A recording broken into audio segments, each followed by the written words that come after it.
Hello, I'm Lindsay Strader, and I just want to thank the college for allowing me to speak today, and I'm very proud to represent Kansas as one of our success stories today. So I want to start by just addressing the elephant in the room, which is the fact that I am talking about how to run a hybrid conference at a hybrid conference.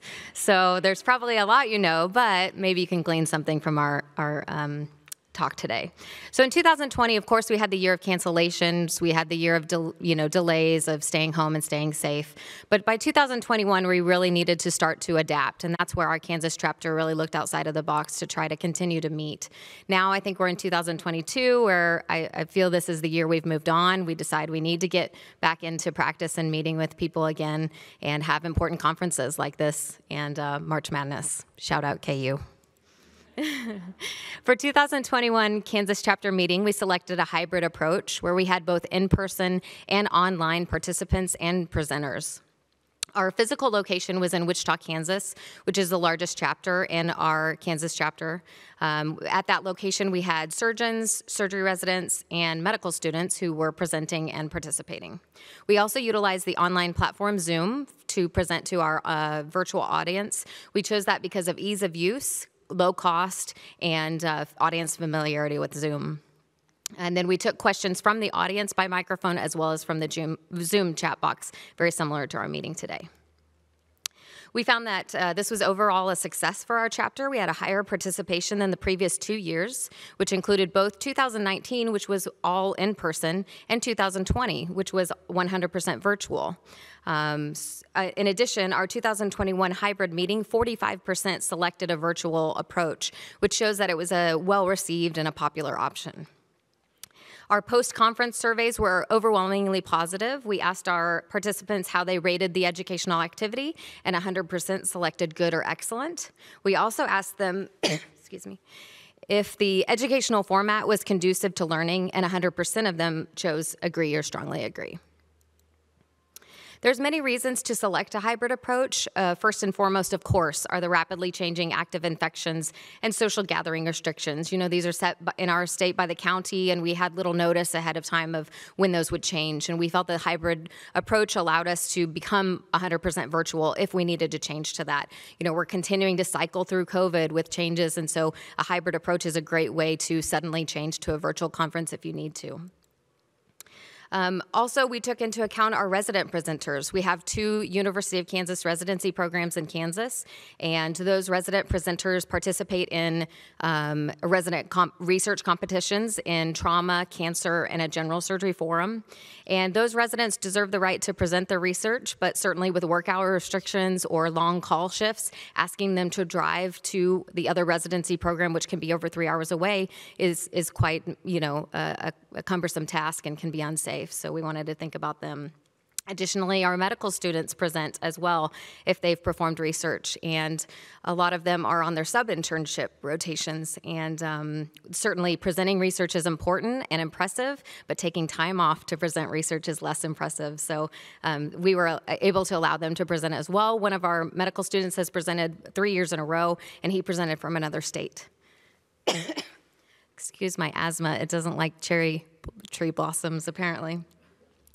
In addition to resident and medical student travel time, certainly surgeons' travel time is important to us as well.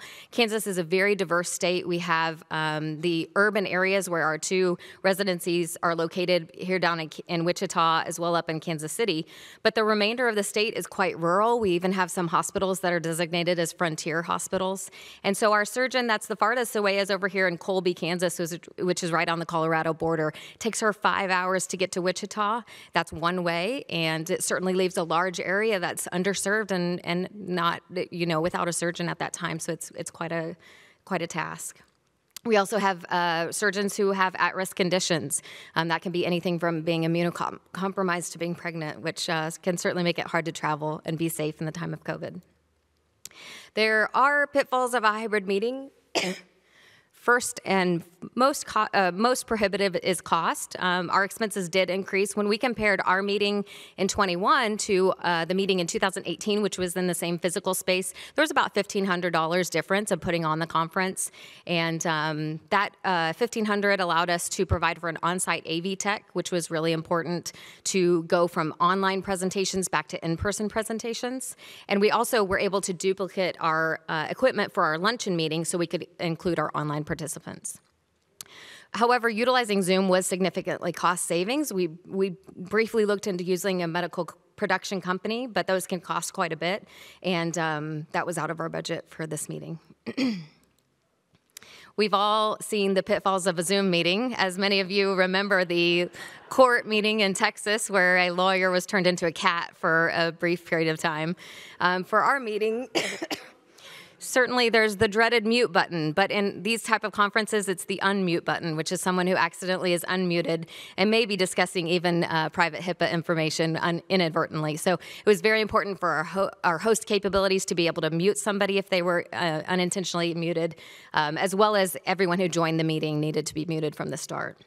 The other pitfall is the online participant who holds the meeting hostage, which is where someone will call in, not realize the time constraints, and start to talk over people. The online participants can't really read the room in terms of time. So certainly we really tried to utilize the Zoom chat box and encourage our participants to use that.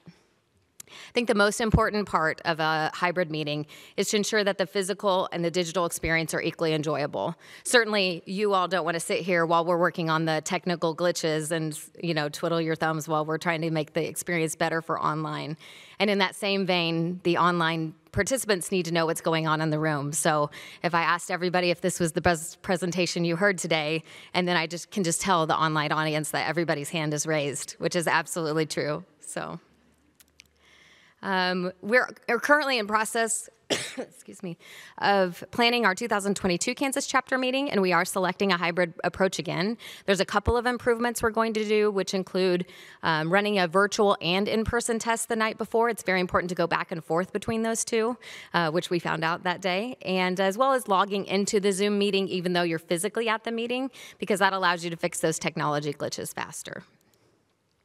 As we've shown today, the Kansas chapter was able to mitigate risk and successfully and safely hold our Kansas chapter meeting. Again, I want to thank you for allowing me to speak today.